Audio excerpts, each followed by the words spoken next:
Mi nombre es Paolo Játiva, vengo tocando la quena desde el primer curso de colegio.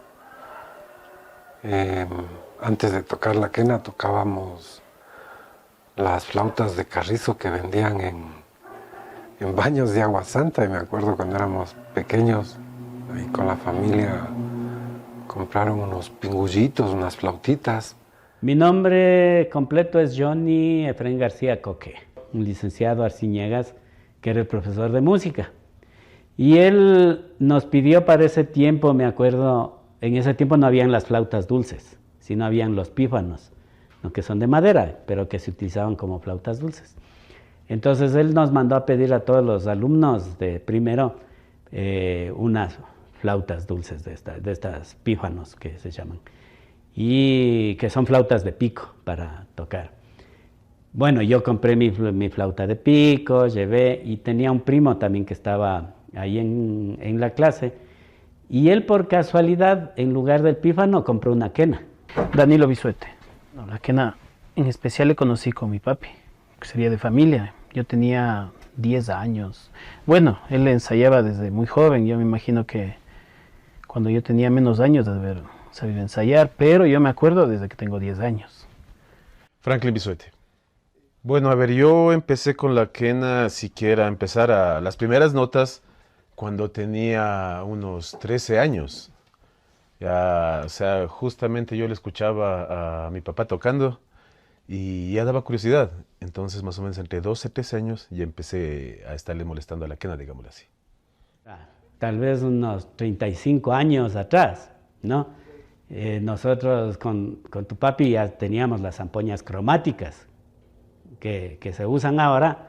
Nosotros ya las hicimos, pero no las hicimos viendo nada, sino lo que decíamos, ¿cómo podríamos hacer una zampoña cromática? Entonces experimentábamos de diferentes formas, y hasta que llegamos a ese, y teníamos. No digo que nosotros inventamos, ¿no? Pero lo hacíamos por deducciones.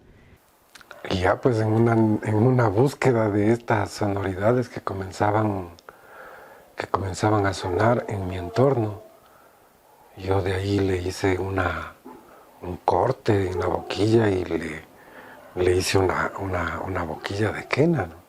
Esto puede ser la quena, ¿no es cierto? Porque es del bisel, es su cuerpo sonoro y es su forma de tocar.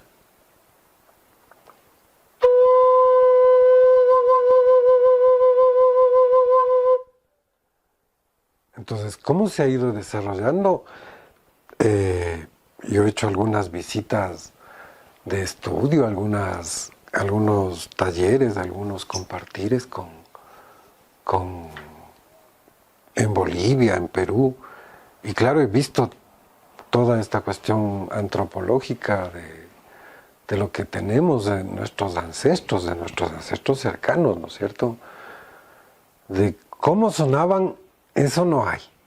De cómo tocaban o qué tocaban, eso no hay. Pero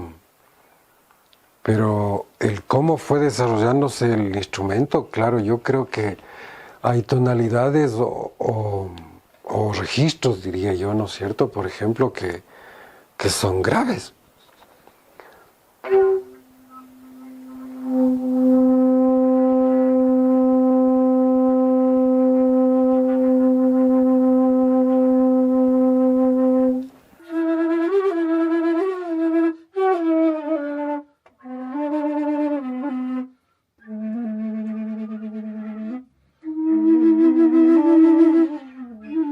Independientemente de eso, la parte esta del sistema sonoro, ¿no es cierto? Esta parte que permite que tenga esta particular forma de sonar. Eso hay en África, ¿no? Eso hay en Europa, eso hay en Asia. Creo que es acá en Sudamérica donde se ha desarrollado mucho más. Y de lo que yo tengo memoria y de lo que hay estos registros ahora, o sea, la quena se ha desarrollado fuertemente en Bolivia, en Perú, y nosotros tenemos aquí unos exponentes que retomaron este instrumento, porque para el Ecuador la quena es un instrumento que está en la cultura valdivia, es decir, para nosotros la quena es un instrumento milenario. O sea, la quena es un instrumento ancestral, ¿no? Precolombino, que está en todo el territorio americano. Y si nosotros vamos, por ejemplo, a los museos aquí, al Padre Pablo Traversari o a cualquiera de los museos que tenemos de la Florida, entonces que son museos pequeños, tú llegas ahí y ahí hay quenas de hueso, ¿no? Estas pequeñitas que eran como se hacía antes, ¿no? Entonces ahí inició, o sea, no hay una propiedad cultural de la quena. La mayoría de temas que se tocan ahora en la música andina están interpretados como una quena en sol, pero claro, tenemos otras posibilidades tonales para poder darle una extensión mayor a este sonido, ¿no es cierto?, a esta parte del instrumento quena. Yo quisiera decirles algo que para mí me parece súper importante. O sea, esto no tiene llaves, es un instrumento totalmente temperamental y claro, sí hace mediotonos, pero también hace una parte que está no exactamente en el medio tono. Y para mí me parece eso como algo bien particular de este instrumento, ¿no? Porque no se puede hacer en la flauta o en el saxo o en el clarinete, ¿no? Pero aquí sí se puede hacer, ¿no?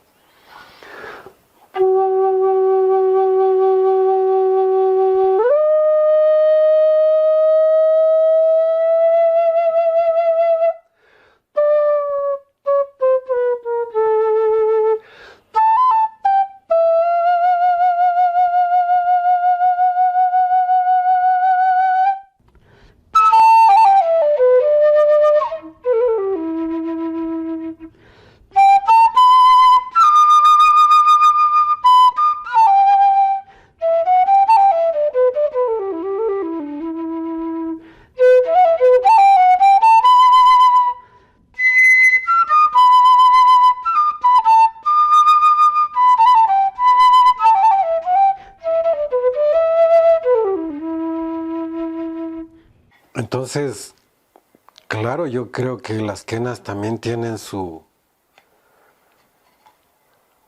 quenas más pequeñas.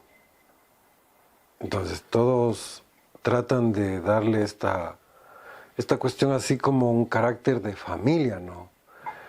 Entonces, las quenillas, porque son más pequeñas, pero estas quenas más pequeñas, claro, suenan lindísimo.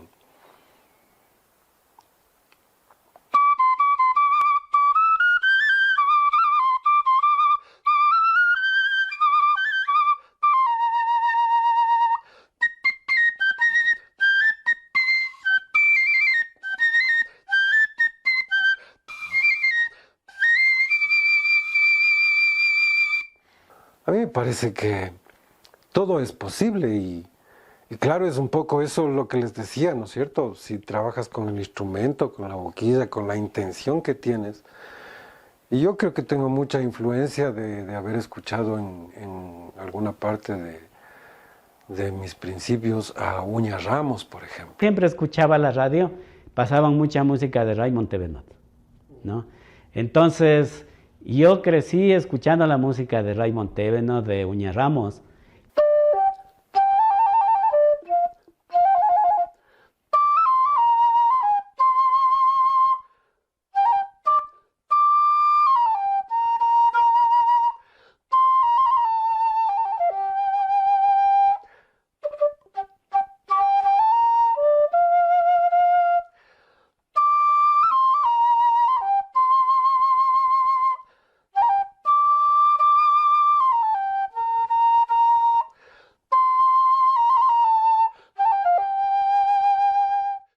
De los que más marcó una línea para mí fue Iyapu.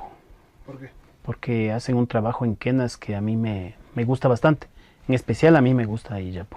Bueno, yo escuchaba ya cuando empecé, digamos, a crecer musicalmente, empezaba a escuchar ya otros ritmos, otros grupos de Latinoamérica, por ejemplo, Altiplano, Iyapu, escuchaba los mismos jarcas, escuchaba de aquí, por ejemplo, Hatari, escuchaba bastante, Ñanda Mañachi, Cherihaya. Pero la referencia más grande para mí de la quena fue cuando pude entrar a la orquesta de instrumentos andinos. Yo apenas entré, yo tenía 17 años y empezaba ya a tocar todo eso. Hubo un referente que es un súper buen quenista hasta la fecha, es Milton Castañeda.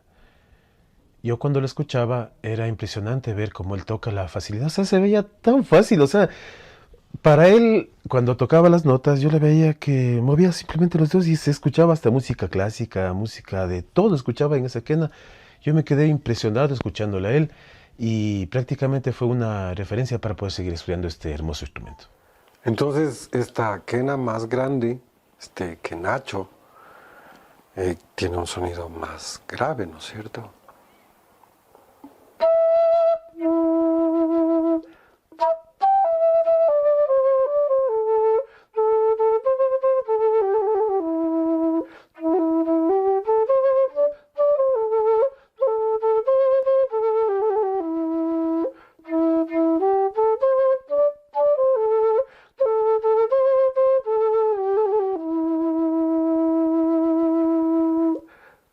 Instrumentos que sí nos posibilitan hacer diferentes tipos y diferentes estilos de música para diferentes exigencias también, ¿no?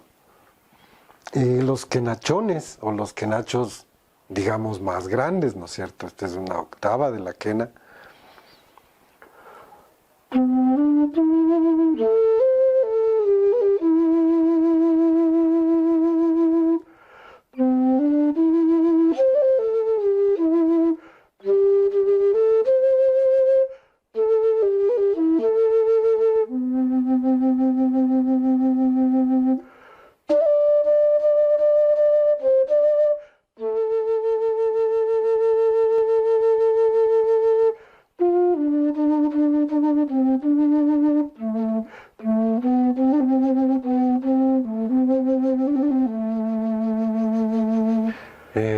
Quisiéramos mostrarles una pequeña muestra, una pequeña dosis de lo que se puede hacer con el instrumento y con toda la música de América del Sur, del Ecuador, del mundo.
Yo les invito a que conozcamos las sonoridades del Ecuador andino, que conozcamos las sonoridades de nuestros instrumentos, ¿no es cierto?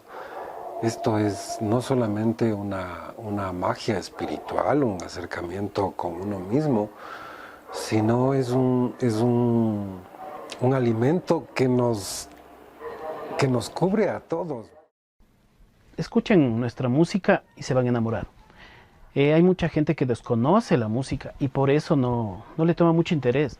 Entonces, si escuchamos esta música, nos vamos a dar cuenta que tiene nuestros instrumentos. Y la quena, al menos que tienen unos sonidos tan hermosos, se van a enamorar de este instrumento. Yo les invitaría a que vayamos investigando, vayamos aprendiendo a tocar y aprendiendo a conocer. La vida de un músico no es fácil, porque nosotros nos atrevemos a hacer lo que tal vez otras personas no, a vivir de lo que nos gusta. A personas les va muy bien, a otros no tanto, pero nosotros tenemos el valor de vivir haciendo lo que nos gusta. La gente nos paga por hacer lo que nos gusta. Sigan escuchando, practiquen estos instrumentos. Estos instrumentos son nuestros. Nosotros deberíamos seguirles tocando, también construyéndolos y fomentando a que jóvenes también escuchen esta música. Nuestra música es hermosa, tanto latinoamericana y sobre todo nuestra música ecuatoriana.